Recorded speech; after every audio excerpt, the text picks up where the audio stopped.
Hello guys and welcome to our Napoleon Total War tips and tricks.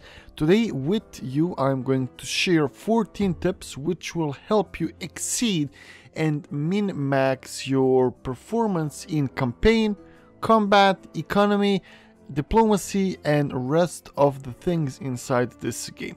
So without further ado, we will now go and start this list.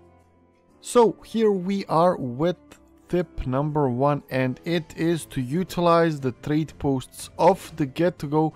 However, you don't need to have the trade ships to occupy the trade post. You can occupy the trade post with any ship, and then you can get your trade ship in there to collect the money. So the point is that you want to spread your ships on all of these trade posts early on when you start the game, so that way you can try to keep them safe, so when your trade ships come, then they will be the ones who will collect all of the benefits. So this way you can basically avoid any enemy ships, any ships from other factions of occupying these trade posts, so you can basically have monopoly of trading all of these trade posts with your own ships. So as you can see, we have slopes, or they're called BAM catches in Napoleon occupying. We have galleys, and we will spread them on the other lanes and other trade posts as well. That way you can protect the trade until your trade ships comes, and then you can collect all of the money. Tip number 2 is that you should keep track of tradable resources value. In a tip number 1, we spoke how you can occupy trade posts with your regular ships. However, they will not make profits, they will just occupy and keep that place for your ships. So what you want to do is you need to go to your government, go to the trade panel and check for the prices of all of the resources, and then you basically want to send your trade ships to these posts which will bring you most money. So when you go to the government tab, trade, and you select for the trades to check the prices of resources, you can check which of these trade posts will give you which resource. This one is giving you coffee, this one is giving you spices, this one is giving you coffee as well, this one is giving you ivory. So basically you want to send your trade ships first to the posts which will bring you most money, so that is either ivory or either spices here. So keep track of your trade tab, which resources will bring you most ducat. So we are now with tip number 3, and tip number 3 we are still staying with the trade. As we said in tip number 1, you need to occupy all of the trade posts, and then you need to check which of those resources will bring you the most ducat. However, it is important though for you to try to occupy at least one of these trade posts with different resources. So the best thing which you can do is to select one trade post and occupy it, one trade post with coffee, one with cotton, one with furs, ivory, spices, sugar, tea and tobacco. This way, why am I telling you to do this is because this way you will have supplies of all of these, and all of the other countries will have to import from you. So you will not have to import anything, you will only export, and that way you can have monopoly on these trades. Tip number 4 is long-time trading partners. So if you are diplomatically starting to trade with people from the beginning of the game or beginning of your campaign, or at certain point when some time passes, you will eventually get a long-standing trade with them. So that means that you will get a bonus and benefit of long-term trading partner, which will basically give you a bonus income on top of the trade which you already have with these guys. So it is good to have a certain faction from the start of the game with which you can trade, and over time as your campaign goes on you will gain a huge bonus when you're trading with them. It can go like 1,500 up to 2,000 income per turn just from bonus from one faction. Tip number 5 for you guys is that you need to specialize your colleges. So what does that mean? Is that if you have several colleges, you want to group your agents based upon their traits. So there are traits which can give you benefit for army, civic, or industrial research, or one for general research, so it will work either for either 3 of these. So what you want to do is to select these gentlemen, these researchers with same traits. So for example, here in this Novgorod college, we have a specialized college just for industrial research. So we have one guy which will give us bonus +1 for industrial technology research. This guy is going to give us general research because he doesn't have any traits. And then we have this guy who will give us 3 + 1, so that is 4 bonuses for industrial research, plus this one with 1 point, so that is 5 points for industrial technology, plus this one guy with general trait. So here in Novgorod we have 6 points if we are researching industrial traits. So if we have anything which we can research, our college here in Novgorod will be one in charge of researching all of these traits which are under industrial tab. So tip number 6 is regarding the first most important building in a campaign in Total War, in my opinion, and it is a supply post. So why is this the most important building for you to tech up as fast as possible and try to get several of these throughout your empire? So the biggest drawback in Napoleon Total War is you have to wait to replenish your army, especially if you are conquering, for example, a large empire like I'm doing here for the Russians. So it is so huge and they can just spawn some troops from either Petersburg, from Moscow, or from Riga and Estonia. So it is important that you have a functioning army that can be on the move as soon as possible. So if you manage to get your supply house to the highest possible rank, which is supply depot, it will give you +1 to replenishment rates in all of your regions, meaning that even if you have troops in regions where you don't nominally have supply depots, you will be able to replenish faster just because you will have that general bonus for your faction throughout your empire. So try to get several of these, maybe 3 of these can be really good together with the tech bonus. Tip number 7 is second most important building in the game, which is a market. Market is a really important building in the game because it provides you with a huge economical bonus once you research the highest tier building, which is a banking house. The banking house will give you +24 per turn to town wealth in the region, and additionally it will give you +2 per turn to town wealth in all of your regions. So if you make several of these banking houses, it can boost the economy of your empire so much. So it is basically you taking another paved road, another metal road, which is giving you 16 bonuses. This one is giving you 24 per turn +2 per turn every turn until the end of the campaign. So try to get several of these as well early on as possible so that you can stack up those bonuses as time goes by.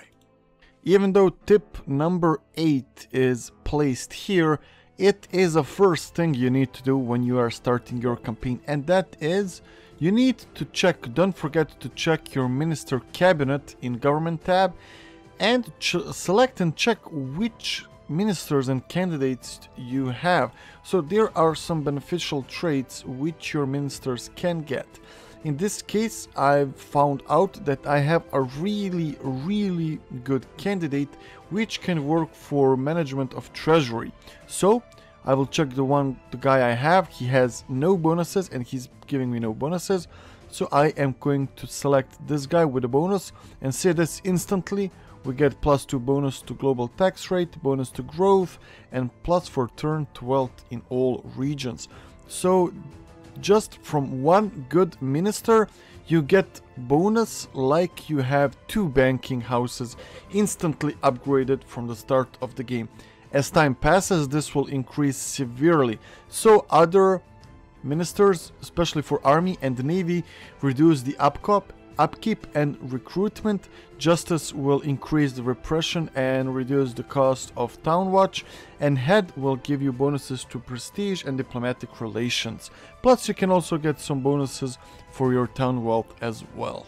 Tip number 9 is that you need to know how to negotiate and leverage everything you have. So one trick which you can use when you are trying to negotiate trades or other deals with factions is give them value which they see as useful but you don't find useful. For example, if I want to trade with the Russians and I offer them a trade agreement, they will not agree to it. However, I have something which they can see as a value but it is not of use to me. So I can give them trade agreements and I can give them military access for 20 turns.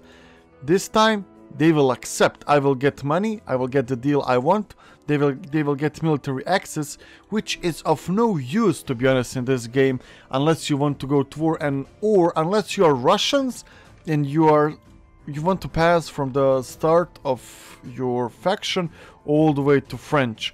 That's the only way you want to value the military access. However, you can even bypass that just by getting the access from one faction, which is the Austrians, which you have at the start. So basically the point is you can leverage either military access, technology, or you can even give them payments if you want. Tip number 10 is give your people minimum wage and tax that 1%. Okay, joke aside now.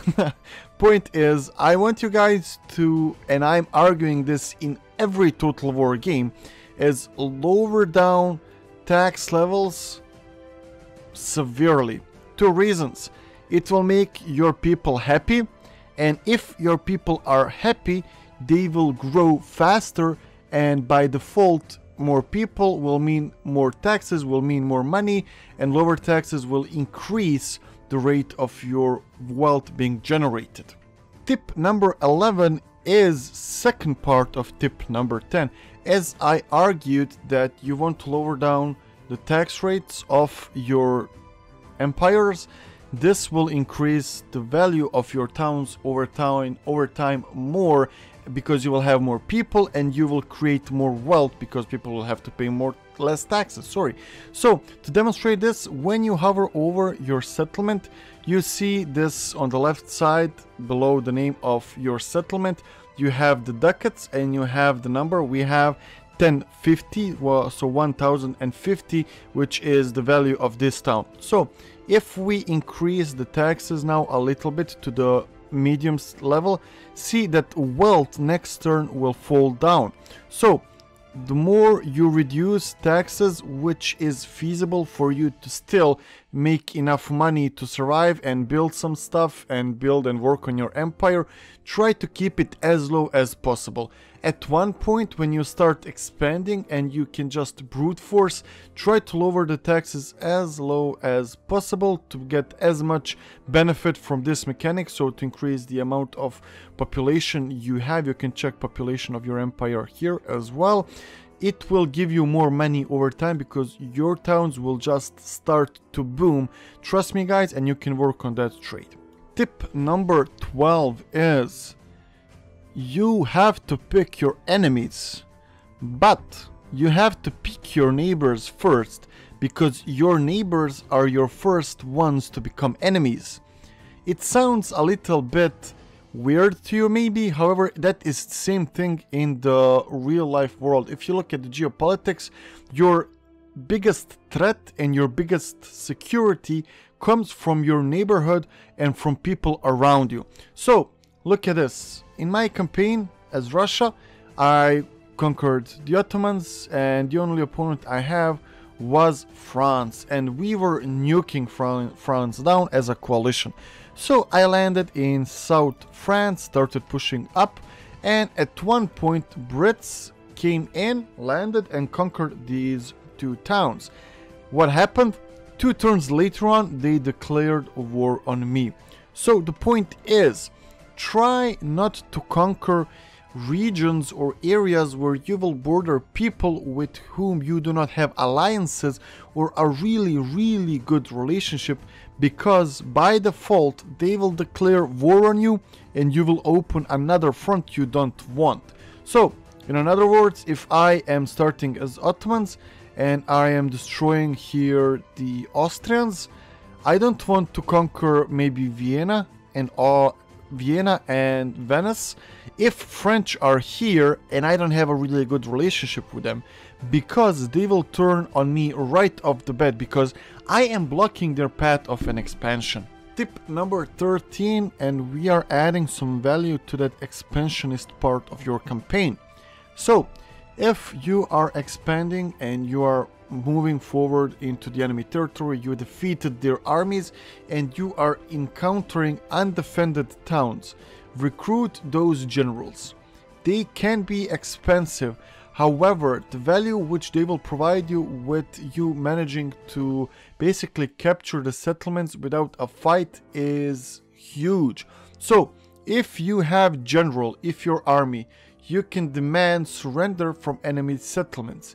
If you don't have general in your armies, you cannot demand settlement to surrender to your forces. So get those generals and use them to peacefully occupy settlements from your opponents, and that way you can just keep on moving towards the next settlement and you don't have to waste time fighting and waiting for recovery. So the last tip in this list, but not the least, is you need to pick terrain where you want to fight.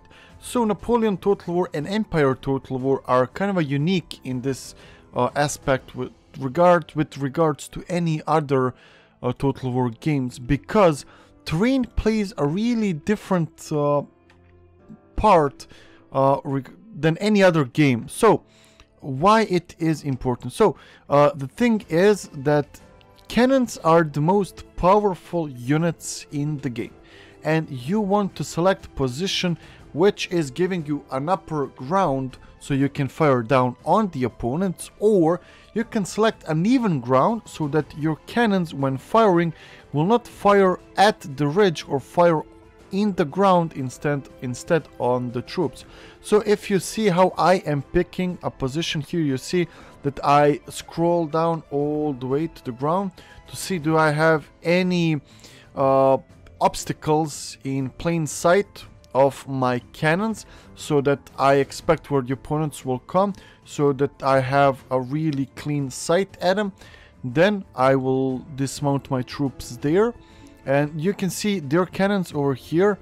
They are firing. However, look at this. I mean, they are firing, but they are not hitting much. Look, they have this hill, and they are not hitting any of my troops. As you guys can see from the start of the game, I have 0 losses, even though they are starting from the beginning and they are not stopping with their artillery barrages. While if we check over here for their troops, let's see. So they are still not... Okay, they are now coming at top of the hill. Let's now fire at them. Let's see. Will we be able to fire at their troops? Will we do any damage to them? Yep, see, we have a clear shots at their units, while their cannons are basically useless when firing at us. So, guys, select positions where your cannons will have a really clean sight at the position from where the enemies are coming or where they are, preferably above your troops, so that way you can even fire at close ranges, but at least try to be in line with the enemy troops which are approaching. And with this, we are ending this list. If you guys enjoyed it, you can request a list for another game, Total War game, and you can tell me what do you guys think so far of this list? Have you enjoyed? And if you had, don't forget to subscribe and like for some more stuff. Until next time, thank you guys, and I'll see ya. Bye.